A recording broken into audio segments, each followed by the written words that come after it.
अयोध्येतल्या राम मंदिर लोकार्पण सोहळ्याची तयारी आता अंतिम टप्प्यात आलेली आहे। या सोहळ्यासाठी मंदिराच्या न्यास समितीने जोरदार तयारी केली।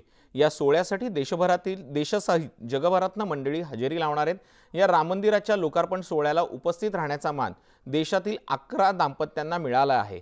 त्यात नवी मुंबईतल्या कांबळे दाम्पत्यांचा समावेश आहे। 22 जानेवारीला अयोध्येत श्रीरामाच्या प्राणप्रतिष्ठा सोहळ्यात पंतप्रधान नरेंद्र मोदी यांच्यासह रामलल्लाची पूजा करण्याचा मानही या दाम्पत्यांना मिळणार आहे। विठ्ठल कांबळे आणि उज्ज्वला कांबळे अशी त्यांची नावे आहेत। विठ्ठल कांबळे हे कारसेवक होते। त्यांनी 1992 साली झालेल्या राम मंदिर आंदोलनात सक्रिय सहभाग घेतला होता। विठ्ठल कांबळे हे पेशाने शिक्षक असून RSSचे रायगड जिल्हा सेक्रेटरी आहेत। राम मंदिर प्राणप्रतिष्ठा सोहळ्यातल्या महत्त्वाच्या व्यक्तींची नावे काढण्याची जबाबदारी विठ्ठल कांबळेंकडे होती। मात्र आपल्यालाच निमंत्रण येईल आणि ते देखील थेट रामलल्लाच्या पूजेचा मान मिळेल अशी कल्पनाही त्यांना नव्हती। त्यामुळे आपल्या आयुष्याचा सार्थक झाल्याची प्रतिक्रिया विठ्ठल कांबळेंनी दिली आहे।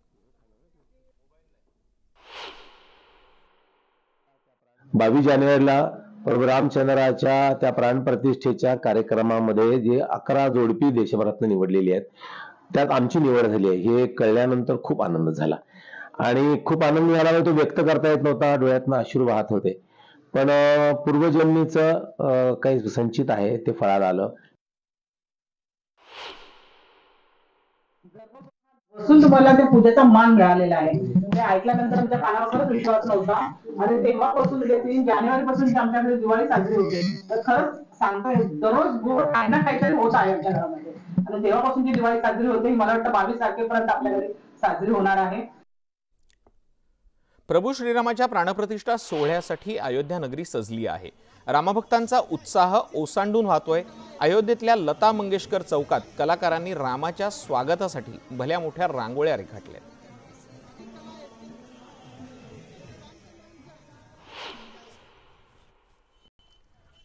प्राणप्रतिष्ठेचा दिवस जसजसा जवळ येऊ लागला तसतसा देशभरात उत्साह वाढतोय।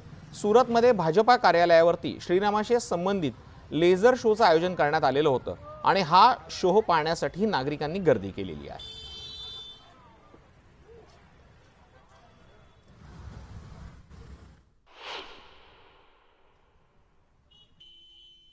अयोध्येत श्रीराम प्राणप्रतिष्ठा सोहळ्याची तयारी अंतिम टप्प्यात आलेली आहे। अयोध्या जणू भक्तीच्या रंगात रंगून गेलेली आहे। अयोध्येतल्या पथदिव्यांच्या खांबावर स्पीकर्स लावण्यात आलेले आहेत। या स्पीकरमधून अहोरात्र रामाचे सुमधुर भजनांचे स्वर ऐकू येतात। अयोध्येत पावलोपावली फक्त आणि फक्त श्रीरामाचा गजर ऐकू येतो।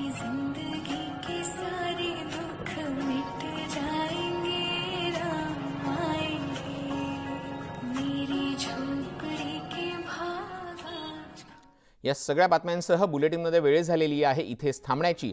तुम्ही कुठेही जाऊ नका, पाहत रहा न्यूज 18 लोकमत।